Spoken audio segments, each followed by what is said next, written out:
السلام عليكم ورحمة الله تعالى وبركاته. ازاي حضراتكم جميعا، يا رب تكونوا بخير يا رب. طيب، برشلونة بيبدأ من حيث انتهى الموسم الماضي، بيفوز 3-0، سكور مقبول على مايوركا، في مباراة يعني كان نجمها طبعا لامين يامال مع الحكم كعادة الدوري الأسباني. وخلونا نبدأ بالتحكيم يعني سريعا، لأن الموقف يعني الحكم خلص الماتش في ربع ساعة، ماتش برشلونة ومايوركا. في الدقيقة 21 أو 22 لامين يامال بيشوط شوطة بتخبط في المدافع بيقع يعني، والكرة لسه في الهوا، المدافع بيقع على الأرض. لكن أنا هنا مش عايز أتكلم على الحكم بس، برضه أنا عايز أتكلم على لعيبة برشلونة، إن الماتش يعني بعد اللعيب ما وقع، لعيبة مايوركا وقفت، يعني لعيبة مايوركا نفسها شافت زميلهم واقع ووقفوا منتظرين بقى إن يا إما الحكم هيصفر يا إما لعيبة برشلونة هتطلع الكرة بره. لا الحكم صفر ولا لعيبة برشلونة طلعت الكورة، كملوا عادي جدا. وهنا انت لو اتكلمت كاحترافية كلعيبة او حكم محترفين، اللعيبة محترفة، احنا لعبنا على صفارة الحكم ما صفرش فكملنا عادي. فهتعيب في الحكم في احترافيته، ان انت كحكم مفروض لو في احتمال ان الراجل ده عنده ارتجاج ولو بنسبة بسيطة، المفروض ان انت توقف الماتش عشان تطمن على اللعيب. واللي حصل لو انت شفت اللقطة، ان الحكم حط الصفارة في بقه وبعدين ما صفرش. هل هو شاف ان اللعيب بيمثل؟ هل هو حس ان لا الموضوع مش مستاهل، راجل بيمثل مثلا؟ طب هو هيمثل ليه في الوقت ده؟ مايوركا كان مغلوب اصلا 1-0، وكان برشلونة موضوع الجون التاني ده هو مسألة وقت ليس الا يعني. الراجل هيمثل ليه؟ وحتى لو احتمالية ضئيلة، كاحترافية انك توقف الماتش.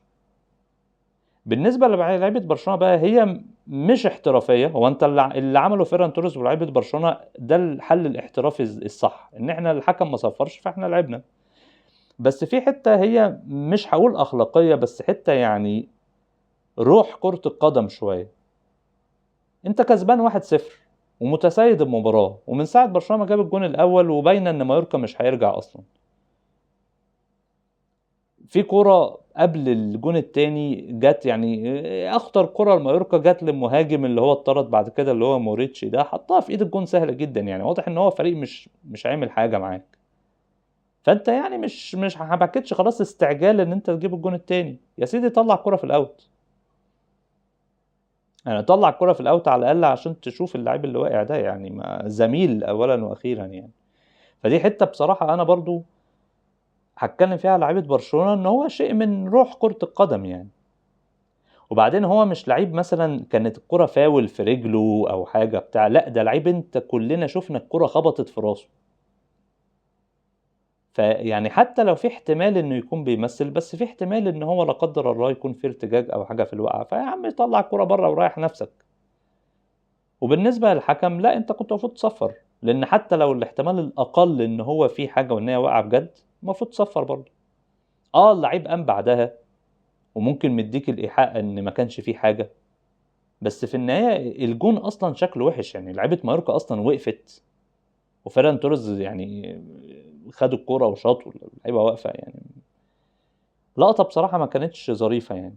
وفي ظل اللقطة دي في لعيب خد انذار، على ما اتذكر كان اسمه مورناليس من مايوركا.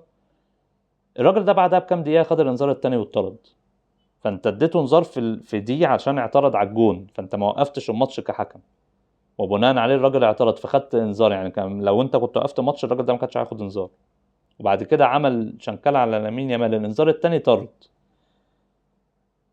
وبعدها بكام دقيقة دي مستحقة بصراحة الطرد، أنا شايف يعني الطرد بتاع المهاجم مستحقة، بس أنت أصلا كنت مديها انذار والفار جابك قال لك لا أنت جيت في دي يعني يعني أنت جيت في دي بقى، اللي هي أصلا المفروض طرد هتدي انذار، فرجعه.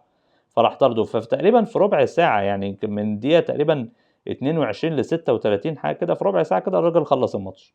مدرب مايوركا بقى اللي هو تحس ان هو ايه، واكل فلوس حد قبل ما يجي مثلا، يعني اكيد في حاجة غلط، انت في نية سودة عشان يحصل لك كده في الماتش. الراجل عمال ياخد دب دب دب واحده ورا التانية. وكمان في اخر الشوط خالص رافينيا عمل شنكله فيها تهور شويه، مذيع، انا كنت اتفرج على مذيع الاجنبي، قال لك ما هو بتاعه مهاجم مايوركا كانت تهور فاتطرد، فدي فيها تهور فاتطرد. لا هو ما طردوش بقى ولا فار جابه ولا حاجه، اللي هو كمان بقى بالمره مش هنطرد رافينيا. وفي الحقيقه هو الماتش خلص بعد الجون الاول اساسا يعني، ما لكن هو الحكم تسيد المشهد دون ادنى داعي. لو سيادتك صفرت، لعيبه ماركا وقفت بعد اللعيب زميلهم ما وقع، لو سيادتك صفرت ووقفت ما حدش حتى من برشلونه هيقول لك حاجه. حتى لو حد اعترض من برشلونه هيبقى اعتراض كده حلاوه روح، مش حاجه يعني. عجبني تصريح هانس فليك بعد المباراه لما دافع على لعيبته وخد هو اللوم، مش مشكله هاخد انا الرصاصه بس ادافع على لعيبتي. لما سالوه عن الموقف هو قال لهم انا مدي لعيبتي تعليمات عامه يعني في اي ماتش ان انتوا العبوا على الصفار بس، خلاص ما حدش يقدر يلوم لعيبه برشلونه ان هم ما طلعوش الكوره بره. مع فليك قال ده المدير الفني، انا المسؤول، هاخد انا المسؤوليه. عندنا في مصر سهل قوي نطلع اقول لك بقى انا مش عارف اللعيبه عملت ليه، هو المنظر مش عارف ايه اللي حصل، يبيع لعيبته في ثانيه عادي جدا. لا ده قال لك انا مدي تعليمات للعيبتي ان هم يلعبوا على الصفار بس، خلاص حميت اللعيبه. وعلشان ما يجيبهاش في نفسه هو بقى كفليك قال لك ايه، قال لك الحكم كم هو بقى اللي يصفر ما يصفرش ده حكم بقى، ده شيء يرجع له، بس ارمي على الحكم، الحكم مش معايا في الفرقه مش مهم هبيعه. لكن حمى لعيبته. لكن انا اظن ان فليك من جواه، خلي بالك هو لما بدأ يتكلم اجابة السؤال بدأ يتكلم ان على اللعيبة، هو يعني الراجل سأله قال له انا مدي تعليمات للعيبة، انت بدأت في اللعيبة، اللي هو كأن انت من جواك كأنك ما كنتش هتزعل لو اللعيبة بتاعتك طلعت الكرة بره. بس هو بدأ حمى لعيبته وبعدين باع الحكم بقى مش مهم، بالسلام. فعجبني رد فليك في الحتة دي قوي. مايوركا طبعا بعد الدقيقة يعني 36 او 37 بيلعب بتسع لعيبة. اول سؤال برضو اتسال لفليك بعد الماتش ايه رايك انطباعك في المباراه، فليك قال انا مش عاجبني الماتش، مش بس عشان اللي حصل ده او مش عشان اللي حصل، هو انا مش عاجبني الماتش لان احنا ضيعنا فرص كتير، احنا بنلعب قدام تسعة، ما معناه يعني ان الماتش ده كان ممكن نطلع سكور وكان المفروض يطلع سكور اكبر من كده. وبصراحه طبعا برشلونه الشوط الثاني بيلعب نفسه وفي فرص ضاعت وكان ممكن الماتش يطلع بنتيجه اكبر من كده. لا انت ما جبتش اجوان في الشوط الثاني الا في الوقت الضايع من لامين يامال. وفليك في الشوط الثاني ضغط جامد، وهنتكلم في النقطة دي كنقطة تكتيكية علشان يعمل فرص، وعمل فرص كتير بس اللعيبة ضيعت. فهو متضايق ان الماتش ما طلعش سكور. برشلونة السنة اللي فاتت ما كانش مرعب بس عشان كان بيكسب، لا ده بيكسب بسكور. فماتش زي ده مش هبالغ ان اقول لك ان فليك كان نفسه يطلع 7-8. الشوط الثاني انت بتلعب لوحدك. برشلونة بدأ بفكرة ان لامين يامال، الثلاثة اللي قدام طبعا مع اصابة ليفاندوفسكي، لامين يامال في اليمين، رافينيا في الشمال، فيران توريس في النص، وراهم فيرمين لوبيز. فيرمين لوبيز ما عجبنيش النهارده. فيرمين لوبيز هو تقريبا اول واحد خرج بين الشوطين ودخل داني اولمو. بيدري بيلعب جنب فرينك دي يونج. وكانت الفكره الاساسيه، وايريك جارسيا كان بيلعب باك يمين، وكانت الفكره الاساسيه انه ابحث عن لامين يامال. وانا شايف ان فيرمين لوبيز كان المفروض يظهر اكتر كاوبشن تمرير بين الخطوط، يعني مثلا لما الكره تكون عند بلدي ناحيه الشمال مثلا، انت كفيرمين لوبيز المفروض تحاول تنزل لتحت خطوتين تعمل 1 2، لو رافينيا دخل لجوه تروح مكانه، يعني المفروض تتحرك اكتر شويه، تظهر كاوبشن باس اكتر شويه. انما ده ما كانش بيحصل. فبلدي يعمل ايه؟ بلدي يلاقي بيدري واقف جنبه فيروح مرجع الكوره لبيدري، فبيدري ينقل الكوره تاني في اليمين، فالكوره توصل في النهايه. احنا لما بنعطل بنعمل ايه؟ بنروح نودي الكوره عند لامين يامال، ومباراه محورها هو لامين يامال. الجون الاول لامين يامال عند خط الاوت، معاه موهيكا اللي هو الباك الشمال بتاع مايوركا، ولاعب تاني جاي يضغط معاه، نبقى احنا 2-1. بس هما الاتنين واقفين سايبين كده مسافة كام ياردة كده لامين يامال، يعني 3-4 ياردات مثلا، علشان طبعا ايه احنا لو جينا ندخل هيرقصنا. فهم واقفين. بس هو لامين يامال عمل ايه؟ رفع الكرة برجله الشمال، راحت لرافينيا على القايم بعيد، جون. رافينيا دخل هيد جون. رافينيا شأنه شأن برشلونة، بيكمل من حيث انتهى الموسم الماضي. جملة على رافينيا وعلى برشلونة في العموم.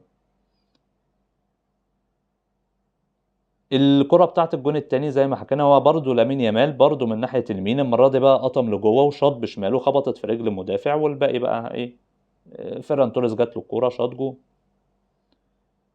بعدها بكام دقيقة لامين يامال في ناحية اليمين بيخترق، بيرقص واحد بيرقص التاني وبيتشنكل، اللعيب بياخد الانذار التاني بعد الانذار الاول كان اعتراض على احتساب كرة الجون، طرد المهاجم اللي دخل برجله بقى في حارس مرمى برشلونة، دي الحاجة الوحيدة اللي لامين يامال ملوش دخل فيها في الماتش.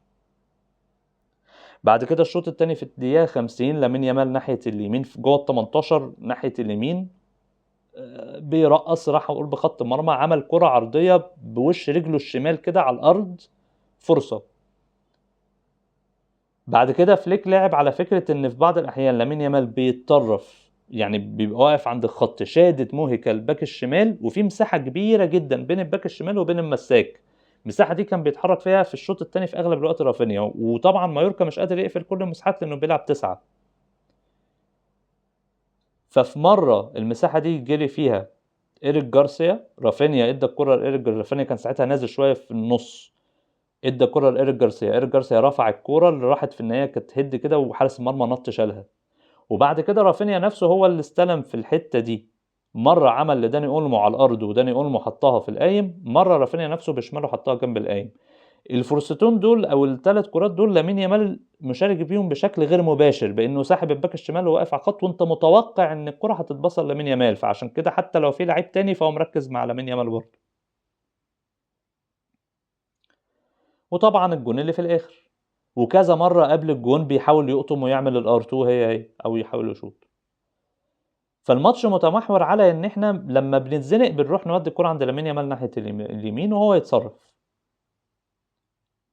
لما الماتش بقى 9 لعيبة هانس فليك رمى بقى كل خطوطه، طلع فيرمين لوبيز، نزل داني اولمو، ما لعبش داني اولمو في النص مكان فيرمين لوبيز، لا هو لعب 3 لعيبة قدام، يعني هو لعب في قدام كان في 3 لعيبة، فيران توريس في النص، على شماله داني اولمو، على يمينه رافينيا، وكان رافينيا في بعض الاحيان هو اللي بيسقط شويه لو انت احتجت لعيب يسقط، يعني رافينيا ما بقاش وينج شمال خالص بقى، رافينيا بقى بيلعب على يمين فيران توريس كده جنب ما بينه وبين لامين يامال، ولامين يامال واقف شادد على الخط، شادد بقى لعيب او 2 من بتوع مايوركا، فانت كانك بقيت بتلعب ب3 فراوده، وراهم بيدري وفرينك دي يونج، وواحد فيهم كمان ممكن يزيد، وبورا اراوخو وكوبارسي، ايريك جارسيا بيتقدم في بعض الاحيان، وبلدي بقى سارح ناحيه الشمال. بعد شويه هو لقى ان بلدي هيعمل مجهود كبير قوي جري، قال له خلاص ملهاش لازمه، طلعه ونزل مكانه لعيب يعني صغير، وعمل بقى كمان تغييره بقى كمان بقى، يعني راح مطلع كوبارسي ونزل جافي، وبقى فرينك دي يونج بيلعب اشبه ما يكون بمساك او خط نص كده بين البنين. وبعدها عاد الى رشده مره تانية، ده بقى انت خلاص انت كده بتلعب مساك واحد حرفيا، وجافي مع فرينك دي يونج هم بقى اللي بيقوموا بقى في وسط الملعب، وبتحاول تزق بيدري كمان قدام شويه، ورافينيا ودخل راشفورد دخل مكان فيران توريز، ولما راشفورد نزل مكان فيران توريز نقل راشفورد في الشمال وحط داني اولمو في النص، ورافينيا زي ما هو يعني في اليمين على يمين داني اولمو كانه مهاجم من ناحيه اليمين، وبيحاول ان هو في 2 لعيبه، الولد الصغير بقى اللي هو كان اظن اسمه خورجي او جورجي ناحيه الشمال، او خورجي الباك اللي ناحيه الشمال واخد الباك اليمين، ولامين يامال ومعاه ايريك جارسيا واخدين لعيبه برضو عند ناحيه الشمال بتاعت مايوركا، وانت عامل استريتش، فبالتالي بتحاول بقى ان ايه تلاقي رافينيا وراشفورد يجيبوا مساحات بين الباك والمساك.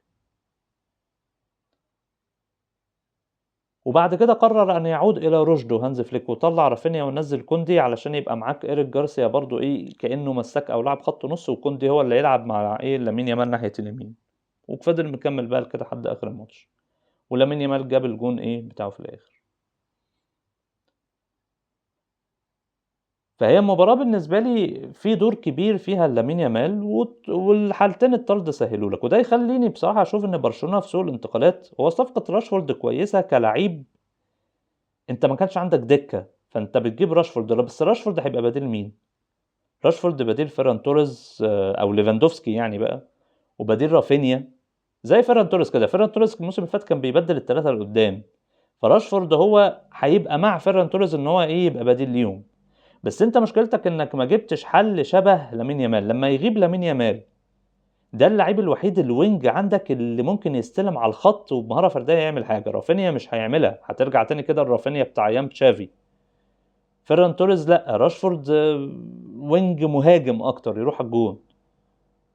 هو جاب لعيب من كوبنهاجن المفروض، بس هل ده هيبقى بدل لامين يامال؟ مش عارف. انا شايف ان انت الصفقتين اللي كان برشلونه محتاجهم اكتر شويه انك تجيب لعيب ممكن يبقى مش بنفس موهبه لامين يامال بس نفس الفكره، اللي هو وينج خط شويه، عشان لو يمين لما لا قدر الله اصيب او انت في روتيشن ماتش مش موجود، حلها الوحيد انك هتودي رافينيا يلعب هناك. طب ما هو رافينيا هيبقى مطالب انه يفتح الملعب شويه ويقف شويه على الخط زي لامين يامال، ويبقى بقى اللي هو هيحاول يرفع او يقطم لجوه، ودي مش احسن حاجه قوي عند رافينيا.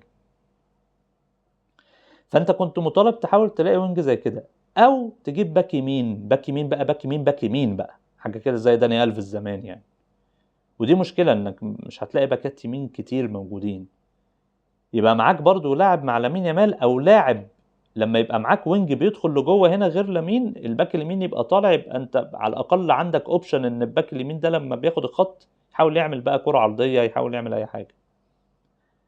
لان كوندي، انا شايف ان كوندي انا دايما ببص له ان هو قلب دفاع، ولما تجيب باك يمين كويس هتعرف تدخل كوندي وايريك جارسيا يبقوا قلوب دفاع، فتعوض انيجو مارتينيز اللي انت مش شرط تجيب حد مكانه، مش لازم. ما انت لو جبت باك يمين خلاص خلصت. مشكلتك انك يعني هتدور في السوق تشوف باك يمين. يعني ما هو طبعا فريمبونج خلاص ده راح ليفربول، ده كان افضل اوبشن موجود. انت عايز باك يمين عنده فعاليه هجوميه، يعرف يبقى سريع، لو فضيت له مساحه بدري يعرف يبصيله يروح في مساحه يرفع كره عرضيه، ويبقى برضو عنده شغل كويس في واحد ضد واحد عشان يسند مع لامين يامال شويه في الجبهه دي. او لو يمين ما بيلعبش والوينج اللي هنا هيخش لجوه، يبقى الباك اليمين ده بياخد الخط. فدي الصفقه اللي انا شايف ان برشلونه كان محتاجها كمان يمكن اكتر من راشفورد. راشفورد مش وحشه لو بصيت ان هو بديل عمق قايمه، لكن كاساسيين انت كنت محتاج باك يمين، ودخل كوندي يلعب مساك بقى جوه. انا افضل فتره شفت فيها كوندي لما كان في سيفيا، كان بيلعب كوندي وجنبه ديجو كارلوس ووراهم ياسين بونو، منظومه دفاعيه زي الفل ممتازه.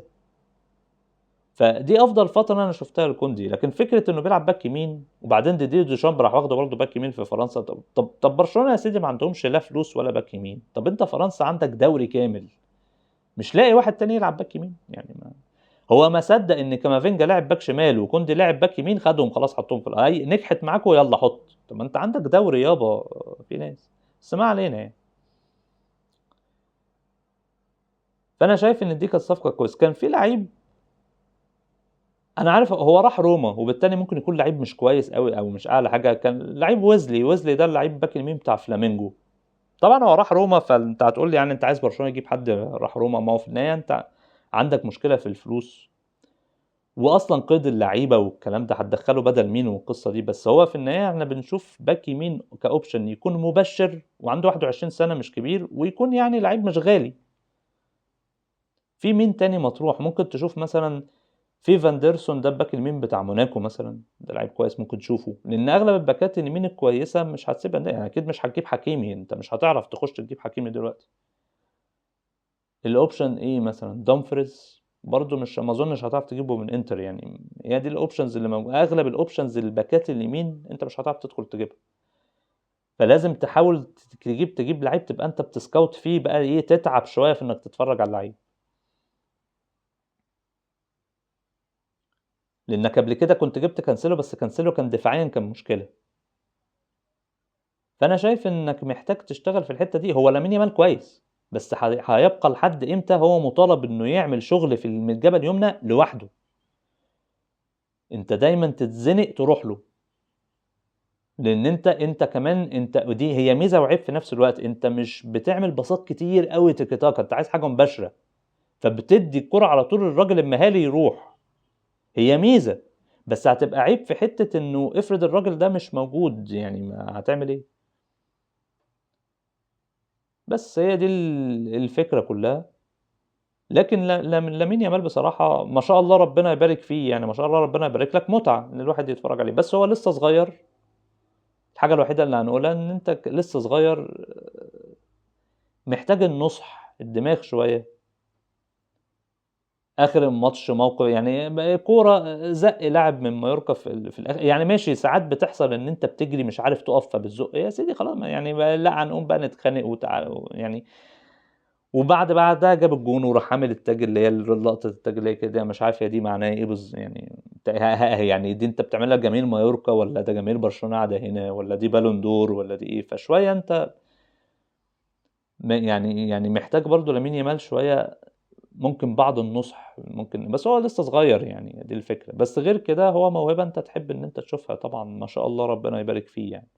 بس محتاج لدعم، انا شايف ان هو محتاج لدعم، اما صفقة لعيب يروتيت معاه، يبقى معاك لعيب وينج بيعرف يفتح الخط شوية، مش لازم نفس الكفاءة، او باك يمين بقى، باك يمين بقى يعني بقى غير الحلول بقى اللي هو تجيب مساك تلعبه باك يمين.